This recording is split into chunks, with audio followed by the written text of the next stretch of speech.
रात्रीचे वाजलेत जवळपास 10 आणि मुलांचे सडन प्लॅन कसे होतात त्याचं एक थोडंसं तुम्हाला उदाहरण देतो. माझा मित्र आहे अक्षय, तर त्याचा मला फोन आला की भाई काय करतो आहे. म्हटलं काय करत तर नाही. तो म्हणे मग आवर बॅग भर आपल्याला जायचं आहे. म्हटलं कुठं. तर बोलला तू फक्त रेडी राहा, मी तुला न्यायला येतो आहे. भाई माझ्या रूमच्या खाली आल्यानंतर त्याने मला सांगितलं की कोकणात जायचं आहे, बॅग भरली असेल तर चल आवर खाली ये. मी 2 मिनटं झाली शॉक झालो, कारण दुसऱ्या दिवशी मला ड्युटी पण आहे आणि अनप्लॅन्ड सगळं एकदम. काहीच नाही, काय आवरलेलं नाही, काय नाही, काय नाही, काही रेडी नाही. मोबाईल चार्जर, त्याच्यानंतर फक्त एक जोडी कपडे एवढंच घेतलं आहे. आणि आम्ही आता सध्या आहोत मुळशीमध्ये एका हॉटेलला थांबलो, मस्तपैकी चहा वगैरे घेतला आहे आणि 10 वाजता आमचा हा प्रवास आता चालू होतो आहे. इथून आता आपल्याला लागतो आहे तामिनी घाट. तर तामिनी घाट क्रॉस करून मानगाव मार्गे आम्ही जातो आहे दापोलीला आणि दापोलीला जाऊन मग रात्री मुक्काम करायचा, असा प्लॅन आहे. तर भाई एवढं एक खतरनाक मोमेंट असते जेव्हा आपण मित्रांसोबत असतो. असे सडन प्लॅन बनतात ना. आणि ॲक्च्युली आमचा 1 वर्षापासून चाललं की भाई रोहित कुठंतरी जाऊ म्हणून, कुठंतरी जाऊ. कारण मोस्टली मी फिरत असतो. तर त्याचं चाललेलं की आपल्याला सोबत कुठंतरी जायचं आहे आणि सडन असा फोन आलेला. सो भाई अनप्लॅन ट्रिप खरंच खूप भारी असतात आणि करायलाच पाहिजे. तर मी त्याला भेटवतो जरा, तो जरा चहा वगैरे घेतो आहे. बाकी आता रोड वगैरे एकदम सुनसान पडायला लागलेत, कारण आता रात्रीचा टाईम आहे आणि आमचं टार्गेट आहे किमान 2पर्यंत दापोलीमध्ये पोहोचायचं आणि तिथं गेल्यानंतर मग बघू स्टेचं वगैरे काय. जर कुठं स्टेचं अवेलेबल नाही झालं तर मग टेंट लावून कुठं तरी आपला रात्रीचा मुक्काम. बट एक छोटीशी हायलाईट होती आपल्या प्रवासाची, तुमच्यापर्यंत म्हटलं शेअर करायला पाहिजे.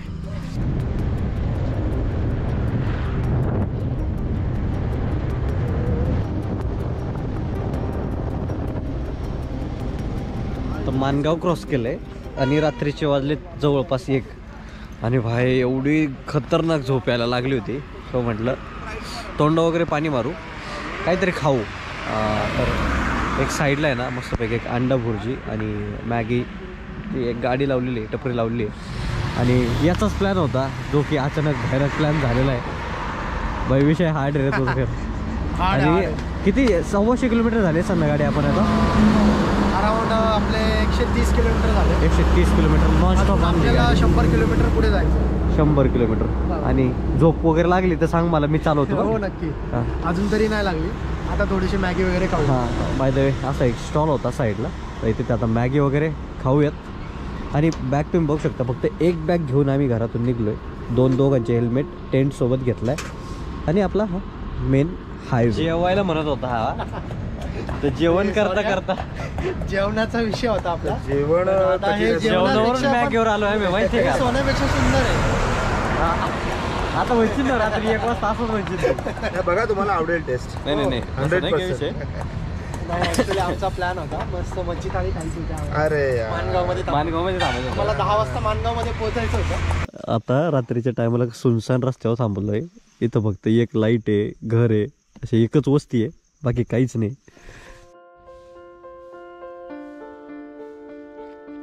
काल रात्री जवळपास 5 वाजेपर्यंत आम्ही इथं पोहोचलो होतो आणि इथं पोहोचल्यानंतर बीचला टेंट लावायचा होता. बट बीचला गेल्यानंतर तिथल्या अवस्था बघून इच्छा नाही झाली तिथं टेंट लावायची. सो एक मंदिर होतं, इथं आम्ही आलो, टेंट वगैरे लावला आणि 5, 6, 7, 8 तब्बल 3 तासाची आमची झोप झाली आता. बट मंदिरामध्ये काहीतरी कार्यक्रम फंक्शन आहे, त्यामुळं आता हा टेंट वगैरे आवरून आम्ही जातोय नेक्स्ट लोकेशनला.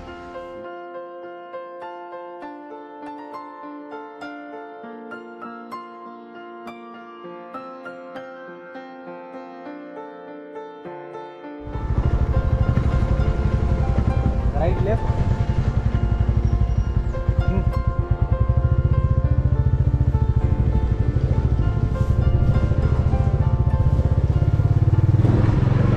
अशा प्रकारे आपण बराच लांब पोहोचलोय नाही का. फायनली बीच दिसू लागलाय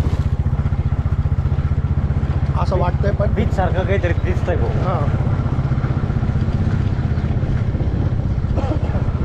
आई शपथ रे, दिसला की वाटतं. जेव्हा माझा मित्र असं पाणी पाहतो. मी एकदा इथं पाणी पाहायला आलो होतो, डायरेक्ट इथे बीचच बांधून दिलेला आहे. हां हां.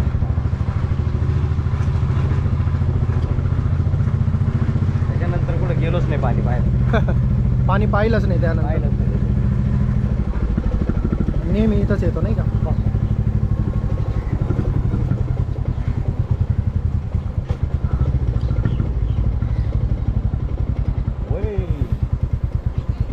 तर सकाळचे वाजलेत 9 आणि आम्ही आत्ता सध्या आहे मुरुड बीचवर. आत्ता सध्याचा बीच थोडा खाली आहे बट बीच कसला भारी आहे ना. खूप छान बीच आहे. हा एकदम नीट अँड क्लीन बीच आहे यार. पाणी सुद्धा स्वच्छ आहे. पाणी सुद्धा जरा जास्त स्वच्छ आहे. गर्दी नाहीये. ओव्हर क्राऊडेड नाही यार. एक नंबर ॲक्टिव्हिटी पण आहे त्या साईडला. आम्ही जरा बीचवर फिरत होतो गाडी घेऊन. सो भारी वाटलं, जरा मजा वाटली.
काकड्या बिकड्या नाही का.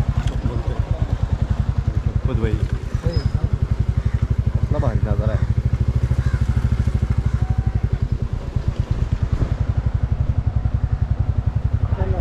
अयो जंगलात बिंगलात चहा आहे ना. थांबूयात की दादा.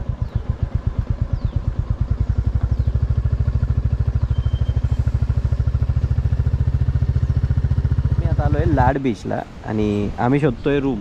तर रूम शोधता एका ठिकाणी बसलो आहे, कारण ॲक्च्युली आम्हाला पाहिजे हावर्सली रूम आणि हावर्सली तर अवेलेबल नाही आहे. तुम्हाला जर बुक करायचं तर ऑल डेसाठी बुक करायचं. बट माझा मित्र बघायला गेला आहे की अवेलेबल असेल तर मग आजचा प्लॅन बनतो आहे.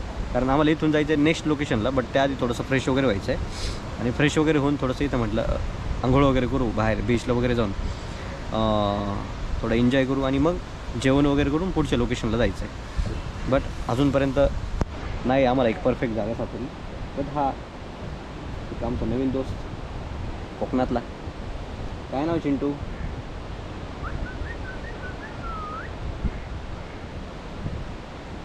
बट यार लाडघर बीचला नक्की यायला पाहिजे, कारण वाईब इथली एक नंबर वाटली मला. आणि हा जो रोड आहे ना, हा बीचवर जायचं रोड बीचच्या साईडने जातो आहे पूर्ण.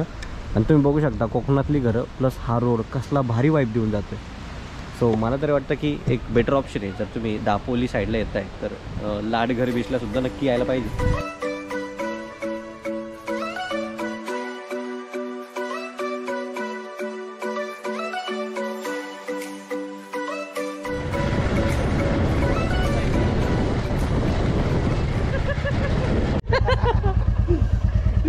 चला येतोय परत.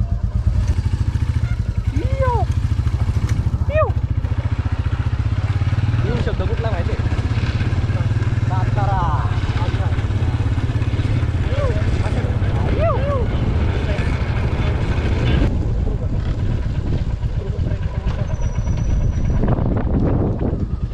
नंतर पाहू. नक्की हाच रोड असेल तर मग उतरव.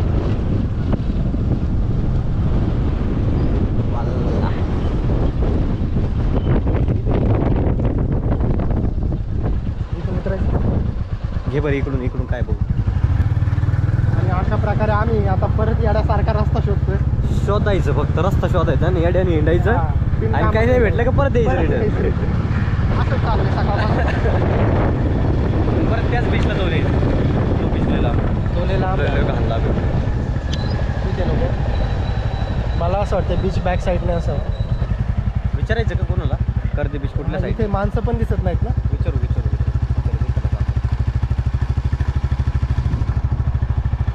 काय बोलले ते समजलं नाही, पण आपण ओके बोललो.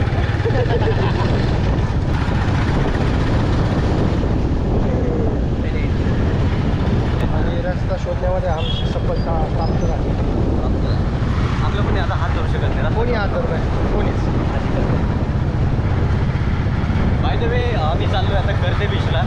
करते बीच आम्ही जिथं रूम घेतली तिथून हार्डली 500 मीटर ना. 500 नक्की इकडंच आहे. पुण्या गावात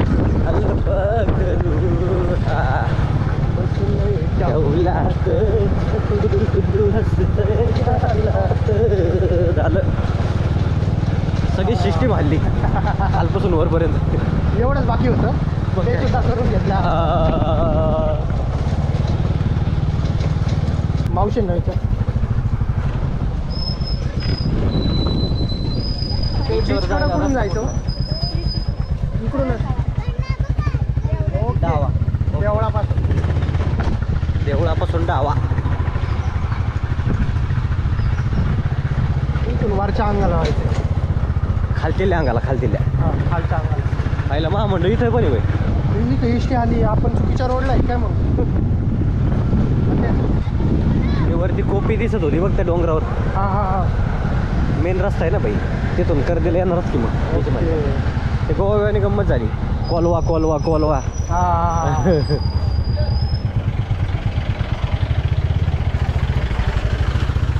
मुरुडला आलोय का आपण. हां मुरुड आहे. सो फायनली आमच्यासोबत झालेले छोटे मोठे किस्से तुम्हाला सांगायची वेळ झाली आहे. झालं असं होतं आम्ही निघालो होतो कर्दे बीच बघायला आणि पुन्हा पुन्हा आम्ही भटकून आलो आहे मुरुडला. आमची जी रूम आहे तर ती आहे कर्दे बीचजवळ आणि रूमपासून हार्डली 5 ते 10 मिनिटाच्या अंतरावर असणारा हा मुरुड बीच. होतं काय थोडंसं चकवा आल्यासारखं नाही वाटत तुला. फिरून तिथंच येतो आहे आम्ही. सकाळच्या जवळपास 8 वाजल्यापासून आमचा प्रवास चालू आहे. 8 वाजल्यापासून आम्ही एका सर्कलमध्ये फिरतो आहे. तो अशी काहीशी एक गोष्ट आहे. बट जाऊ द्या भारी आहे. आता थोडंसं इथे एन्जॉय वगैरे करून पाण्यामध्ये फिरू. काही फोटोज वगैरे काढतोय इंस्टाग्रामला टाकल. इंस्टाग्रामला सुद्धा सेम आयडी आपला रोहित प्रधान ब्लॉग्स. बाकी एन्जॉय करा इंस्टाग्रामचे व्हिडिओज फोटोज. आणि यूट्यूबला जर नवीन असाल तर यूट्यूबला सबस्क्राईब करायला विसरू नका. चला की थोडंसं इथं पाणी गार आहे भाई.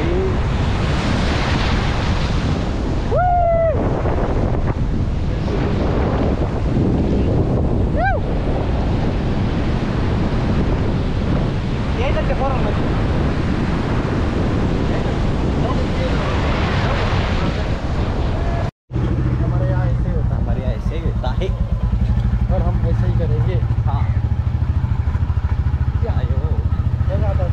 तू बघा काय बोलायचं आपण बघा आपण काय चुकलं काय द्यावं आपलं. काहीच नाही काही. काय चुकलं झालं चुकी झाली आमचं. काही तुमचं नाही आमचं चुकलं सांगा आपण. सो फायनली मस्तपैकी आंघोळ वगैरे करून झाली आहे आणि आम्ही आता पुन्हा एकदा प्रस्थान करतोय आमच्या रूमच्या दिशेने जी की इथून आहे 2 किलोमीटर ना. हां 1-1.5 किलोमीटर. 1-1.5 किलोमीटरच्या अंतरावर मस्तपैकी सुरमई फ्राय आणि बांगडा रस्सा कचून हातायचा आहे. त्याच्या आधी गेल्या शावर घ्यायचा आहे आणि मग रिलॅक्स झोप घ्यायची. बाकी संध्याकाळचे प्लॅन आपण संध्याकाळी बघू. मला तरी वाटतं संध्याकाळी काय चालू होईल आम्हाला माहीत नाही. ट्रिपची पण आपण वाट लावून टाकली. अनप्लॅनच चालू आहे सगळं. सगळं अनप्लॅनच चालू आहे अजून तर.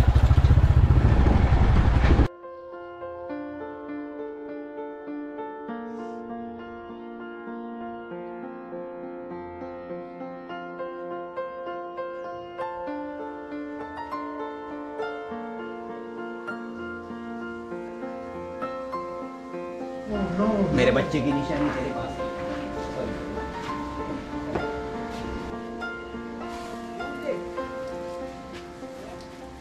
सो एक शॉर्ट आणि छोटासा असा या रूम टूर देऊन टाकतो मी तुम्हाला. या साईडला एक छोटासा असा पॅसेज आहे. इकडं आपली गाडी वगैरे लावायसाठी पार्किंग.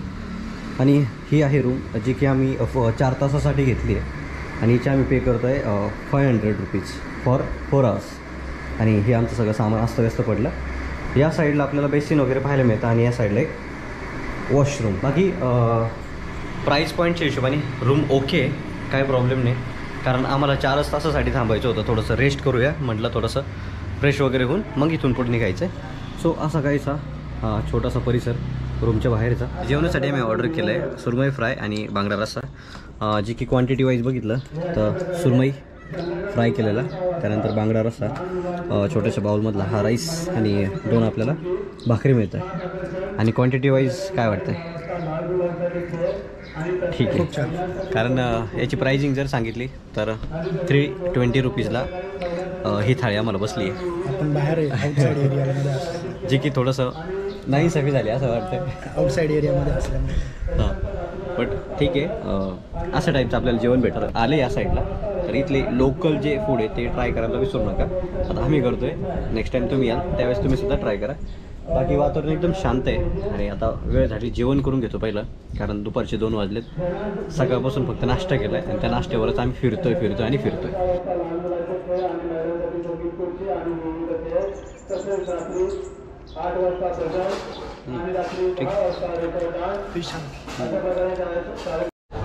सो संध्याकाळचे झालेत जवळपास 5 आणि वेळ झाली आता पुन्हा एकदा रिटर्न माघारी निघायची.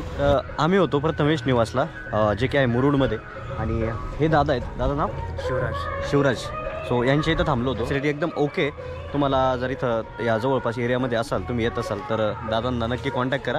कॉन्टॅक्ट नंबर मी थोडं डिस्क्रिप्शनमध्ये टाकून देईल, तिथून जाऊन तुम्ही त्यांना कॉन्टॅक्ट करा आणि इथं स्टे वगैरे घ्या. आणि इथली जी आपण डिश कुठली ट्राय केली होती, सुरमई थाली, तर सुरमई थाली नक्की ट्राय करा.